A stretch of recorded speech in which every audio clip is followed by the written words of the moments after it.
Good morning mga katribo. Katribo talaga. Ito yung banana natin. Nilagay ko dito sa akin. Ang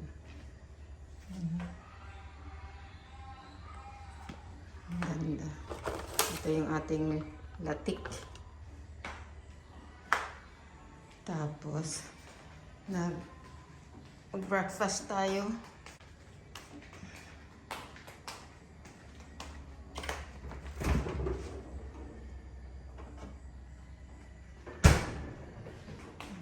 Ating palaman. Tapos kahapon kinuha ko yung pag-ayos ng mga dito. Ito, linipat ko dito yung yung mahabang upuan. Iba na andoon yan sak dito. So pinagpalit ko sila. Tapos yung aking mga halaman inayos ko. Yan dyan. Wala na dito sa gitna. Yung inano ko na. Tapos doon sa doon. Kasi ito. Dito. So, medyo maayos-ayos sa tingin ko. Ayan, dito pa rin na tayo ating kasi nasasagi pagpasok dito sa dito. So, dito ko na lang sila linagay. May pintuan naman sila. Ayan. Tapos yung ating. Ito, andito pa rin. Pag natanggal na to, medyo magaganda dito ng konti. Lilinis ng konti.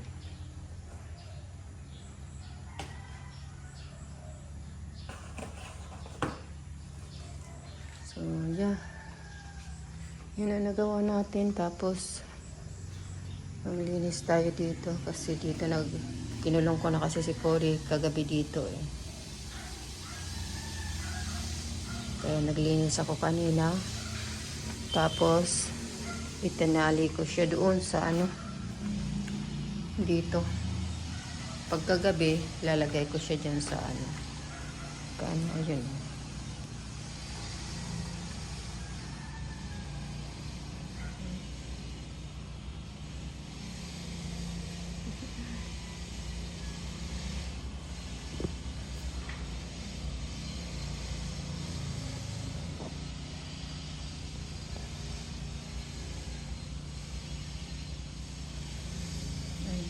Cory ko natutulog.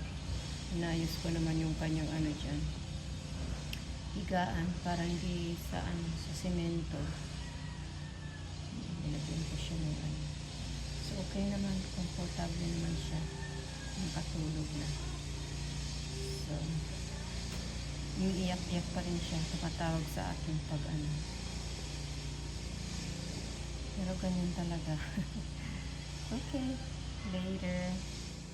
Good evening. 6:30 na, 6:20 something. Ayan. Si Cody umiiyak na dyan, pero napakain ko na siya. Ito, start akong laundry. Laba tayo muna dito. Ayan. Umiiyak na yan dyan. Ilagay ko siguro yan dito sa balkon. Tayo paggabi lang kasi doon lang may tayo, medyo malakas ang tubig.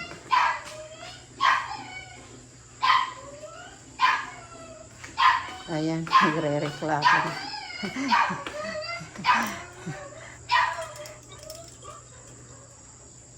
Pinakain ko ng mga 5:30 siguro yun. 5. Basta magsi 6 o'clock na yun. Ayan. After nag-walk kami, hindi naman na umihi lang. So what? What do you want? Pagka malayo ako yan, tinatawag ako palagi.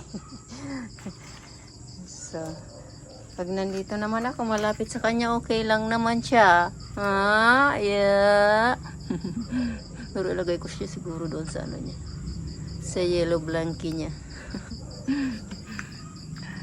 Yeah. Give me five, give me five. Shake hands, shake hands. Good boy. Yeah, good boy. Inubos niya na, yung pagkain niya, Inubos, linis na linis. May natira yan kanina, ngayon, inubos na, What? You wanna go for a walk? You wanna go for a walk? Ayan, okay na siya. Komportable na. Nandito na ako. Kahit mega na siya dyan. Kaso pag umalis ako, iiyak naman yan. Okay, later. Lagay ko na yung ating mga ano doon. Linagyan ko lang muna ng tubig yung sabon. Tapos lagyan natin. Ayan. Nagaano na. Ilagay ko siya dito siguro. Mamaya. Pakalagay ko ng mag-ano muna ako. Lagay ng laundry natin. Tapos iwag ko muna siguro siya. Okay, bye for now.